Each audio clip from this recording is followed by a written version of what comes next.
ठीक है, तो हिंदी वर्णमाला की यही सबसे बड़ी विशेषता है कि इसमें किसी भी वर्ण के लिए किसी भी तरह से आपको अलग पहचान नहीं बनानी पड़ेगी। समझ गया ना, क्योंकि आपके पास जितनी ध्वनियां हैं एकल उतने वर्ण हैं। ठीक है, अगला क्या है, संयुक्त। समझ गया ना, वैसे वर्णमाला में दिए गए वर्णों में तो कितने, 6 त्र और क्यों 3 ही संयुक्त होते हैं, लेकिन हिंदी देवनागरी लिपि में एक स्र का भी क्या किया जाता है, स्र का भी उच्चारण किया जाता है। समझ गया ना, तो इसलिए क्या यहां पर ये कितने हो जाते हैं, 4। ठीक है, कितने हो जाते हैं, 4। ठीक है, ये जो आपके संयुक्त व्यंजन हैं, ये भी आपके क्या संयुक्त स्वरों की तरह 2 अलग अलग वर्णों से मिलकर के बने। ठीक है, जैसे ये है शे, ये आपका क और श, इन दोनों ध्वनियों से मिलकर के बना है, इसीलिए इसका उच्चारण के समय आपको पहले क्या क जैसी ध्वनि सुनाई देती है। ठीक है, और ये किससे बना है, त और र से, त और र से। ठीक है, य किससे बना है, ज और य से।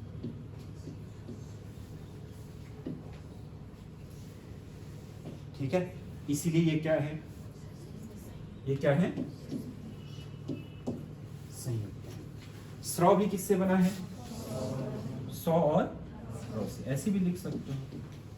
समझ गए, ऐसे भी लिखा जाता है इसका, स और किससे बना है, ये र से, मतलब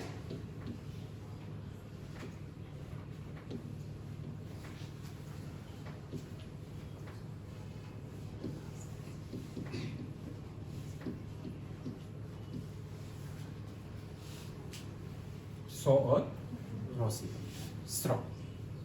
ठीक है, तो ये भी क्या हुआ, सही। तो ये 4 आपके क्या हो गए, सही। अनुनासिक कितने लिख चुके हो आप, 5। कितने लिख चुके हो, 5। ठीक है, हर उसका, और उच्छिष्ट 2 होते हैं। समझ गया ना, उच्छिष्ट ध्वनियां क्या है, 2, जिसमें आपके ध्वनियों के उच्चारण के समय आपकी मूर्धन्य, समझ गया ना, जो आपकी जीभ की नोक है उसे उल्टा तो होना ही पड़ता है। समझ गया ना, उसके साथ क्या आपके हल्की नौकी ध्वनि भी छोड़नी पड़ती है। समझ लो, जैसे आप इसको क्या लिखोगे,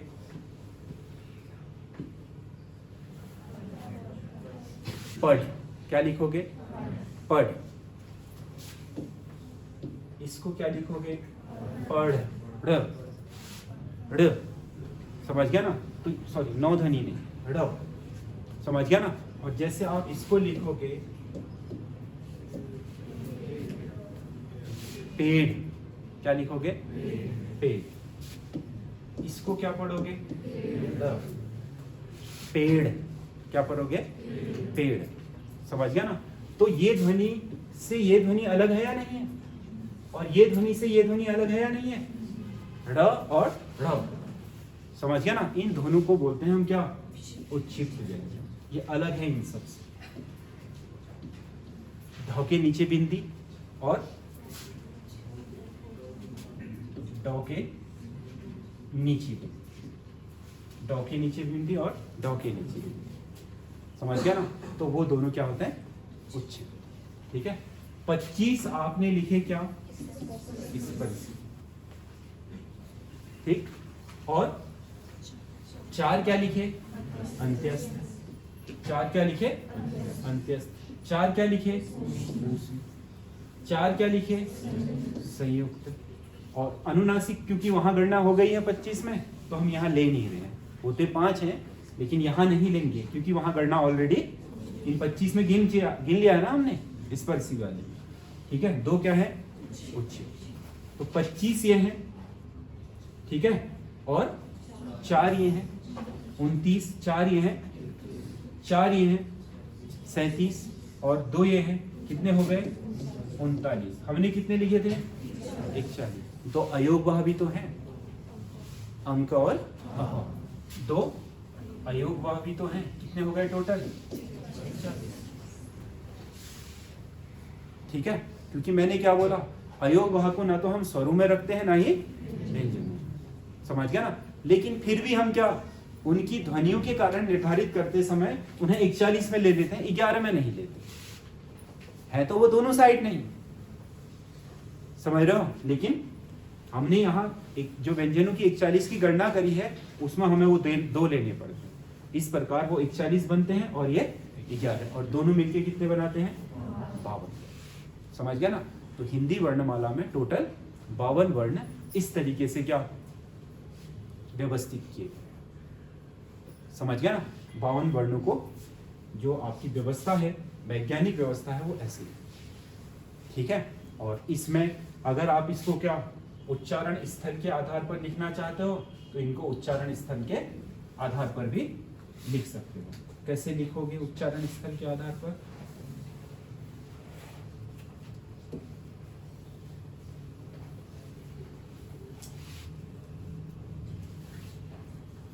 ठीक है, कैसे लिखोगे? क्या लिखोगे? कंठ, यानी कि जो कहां से निकलती हैं? गले से। इनको क्या लिखोगे? तालव में, यानी कि जो कहां से निकलते हैं? तालु से। इनको क्या लिखोगे? मूर्धन्य। इनको क्या लिखोगे? क्या लिखोगे? दंत, ठीक है। इनको क्या लिखोगे? ओष्ठ, ठीक है।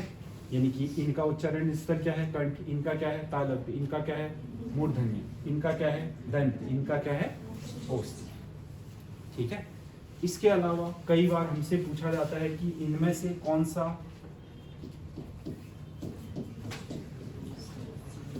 दंत्योष्ठ, तो वो कोई अलग नहीं है, इन्हीं में से वो वर्ण ऐसा है जिसको उच्चारित करने के समय थोड़ा बहुत क्या दांत और होंठ दोनों का उपयोग होता है।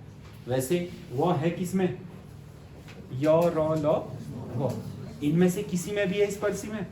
नहीं है ना, नहीं है ना, तो इनमें कहीं नहीं है। वो किसमें है? अंत्यस्थ, समझ गया ना। लेकिन वो जब भी आप वो बोलोगे, नीचे की जो दांत है वो ऊपर के होंठ से टकराएंगे, तब वो ध्वनि बनेगी, समझ गया ना। एक वैसे ही आपका क्या, एक ये पूछता है वत्सर्य व्यंजन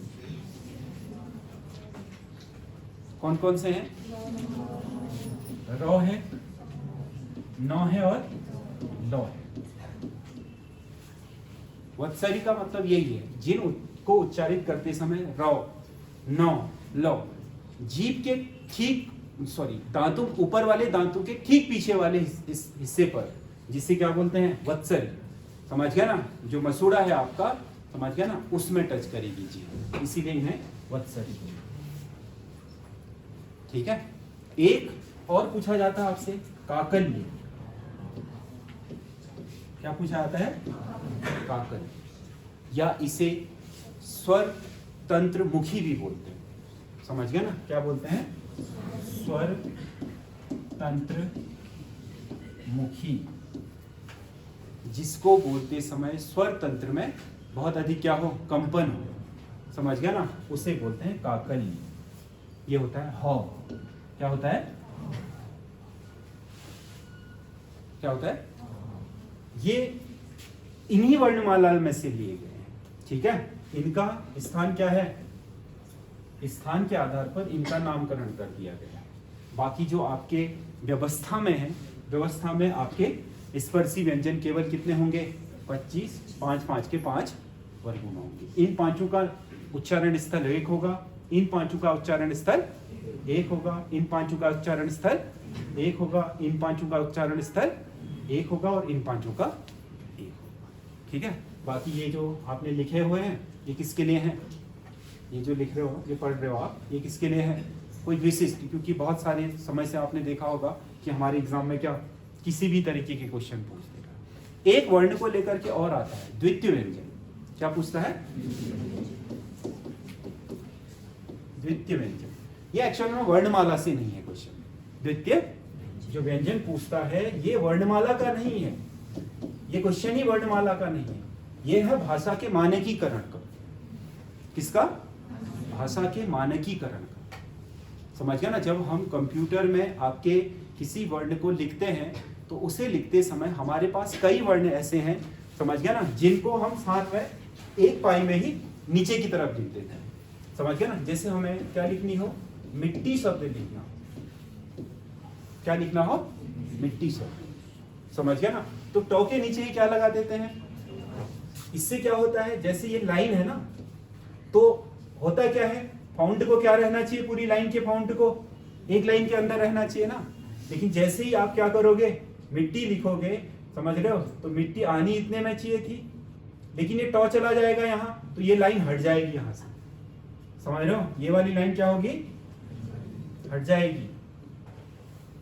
ठीक, अब ये देखिएगा, समझ गया ना, ऐसे हो जाएगी। सब जगह बराबर लाइनों का जो गैप होगा इतना इतना ही होगा, लेकिन इस वाली लाइन में 2 लाइनों के बराबर गैप चला जाएगा, पूरा पेज खराब हो जाएगा। समझ गया ना? तो मानकीकरण में ये कहा जाता है कि जैसे ये मिट्टी लिखनी है तो इसे कैसे लिखें आप, ऐसे मानक बना दीजिए जो द्वितीय व्यंजन है।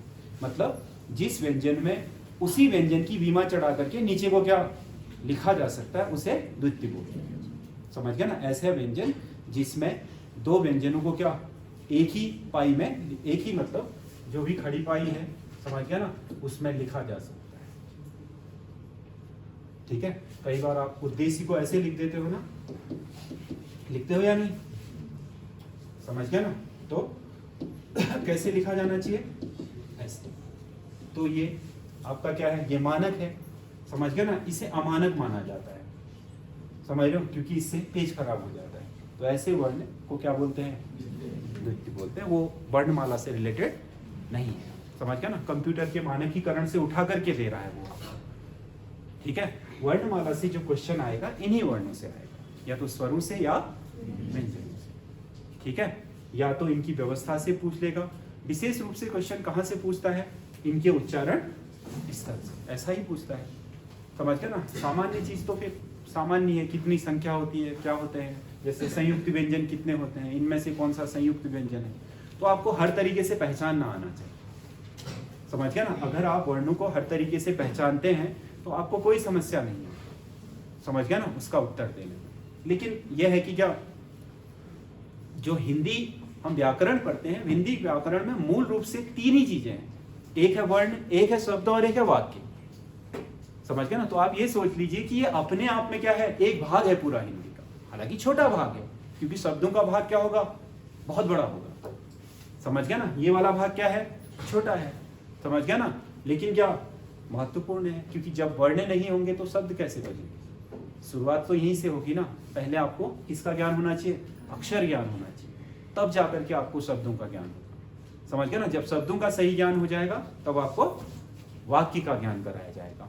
मतलब ये प्रोसेस तो आपकी बचपन में ही शुरू हो जाती है, लेकिन कहीं ना कहीं क्या हम लोगों का जो पढ़ने का तरीका है या स्कूल में पठन पाठन की जो हमारी पद्धति है, समझ गया ना, उसमें इन सारी चीज़ों पर गौर नहीं किया जाता है, इसीलिए हमें फिर बाद में दोबारा करने पड़ते हैं। नहीं तो ये आपको कहाँ पढ़ लेना चाहिए थे,